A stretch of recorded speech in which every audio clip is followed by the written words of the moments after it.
নমস্কার বন্ধুরা, চলে এসেছি আবার এটা রান্না নিয়ে। আমি কিন্তু চারিদিকে ইলিশের গন্ধে পুরো পাগল হয়ে যাচ্ছি। তুমি কি ভাবছো? হ্যাঁ, তুমিও পাবে যদি আমার এই রেসিপিটা তুমিও বাড়িতে ট্রাই করো। তো চলো, আমি যেদিন এই রেসিপিটা করেছিলাম সেদিন কিন্তু আমার বাড়ির পরিস্থিতি ঠিক এরকমটাই হয়েছিল। তো আমি এখানে একটা মশলা করে নিই। চলো, আমি কিন্তু এখানে পুরোটা শুকনো লঙ্কা ব্যবহার করেছি। আর দেখো, একটু ঝালের পরিমাণটা বেশিই দিয়েছি। তোমরা চাইলে তোমাদের স্বাদ মতো ঝাল বা লঙ্কা ব্যবহার করতে পারো।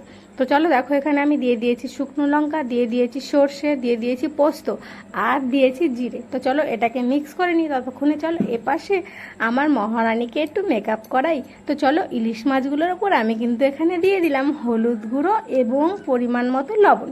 তো চলো এটাকে ভালো করে মাখিয়ে নিয়ে ততক্ষণ তোমাদেরকে বলি যে তোমরা কিন্তু এই সিজনে কারা কারা ইলিশ খেয়েছো আমাকে কিন্তু কমেন্টে অবশ্যই জানাবে। আমার তো সব থেকে পছন্দের মাছের তালিকায় এই মহারানীটি অবশ্যই আছে। আমি জানি এই মাছটা কিন্তু কম বেশি সকলেরই খুব পছন্দের। তো চলো, আমি এখানে একটা কড়াই বসিয়ে তার মধ্যে কিন্তু দিয়ে দিলাম সর্ষের তেল। হ্যাঁ, এটা কিন্তু অবশ্যই সর্ষের তেলেই করতে হবে, তাহলে এর স্বাদ আর গুণটা অনেক দ্বিগুণ বেশি বেড়ে যায়। তো চলো, আমি এখানে দিয়ে দিলাম কালো জিরে ফোড়নে। কালো জিরেটা হয়ে যাওয়ার পরেই আমি কিন্তু দিয়ে দেবো সেই মিক্স করা মশলাটা।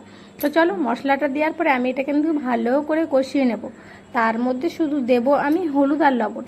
এই মাছটা যেহেতু মহারানী, একে কিন্তু রান্না করতে তেমন একটা মশলার বেশি প্রয়োজন হয় না। এডিট করতে বসে তো আমার জিভ থেকে জল বেরিয়ে আসছে, উফ উফ উফ।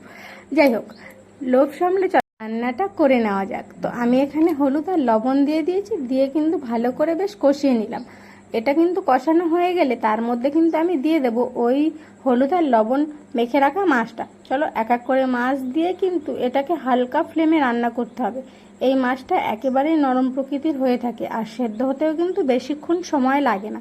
তো চলো, এতে পরিমাণ মতো জল দিয়ে আমি হালকা ফুটিয়ে নিলে কিন্তু আমার পুরো ইলিশ মহারানী রেসিপি পুরো রেডি হয়ে গেছে। হ্যাঁ, আমি কিন্তু এটা আজকে ভাপা দিয়েছিলাম সর্ষে এবং পোস্ত দিয়ে। তোমরাও চাইলে বাড়িতে কিন্তু একটু ট্রাই করে দেখতে পারো না, দেখবে অবশ্যই। এর টেস্ট আর স্বাদ কিন্তু একদম অতুলনীয় হয়। চলো, এখানে দেখো আমার কিন্তু রান্নাটা প্রায় কমপ্লিট হয়ে গেছে। তো আমি এটাকে চলো আস্তে আস্তে করে এটাকে ঢেলে নেওয়া যাক পাত্রে। তারপরে ফাইনাল লুক তোমাদেরকে দেখাচ্ছি। যেহেতু আমি একে এতক্ষণ মেকআপ করাচ্ছিলাম, তোমরা দেখে বলো যে রান্নাটা কেমন হয়েছে। বাড়িতে কিন্তু অবশ্যই ট্রাই করবে। আজকের জন্য এই পর্যন্ত, দেখা হবে আবার নতুন একটা ভিডিওতে। হ্যাঁ, আমার বন্ধু যদি তুমি হতে চাও তাহলে অবশ্যই আমাকে কমেন্ট করো।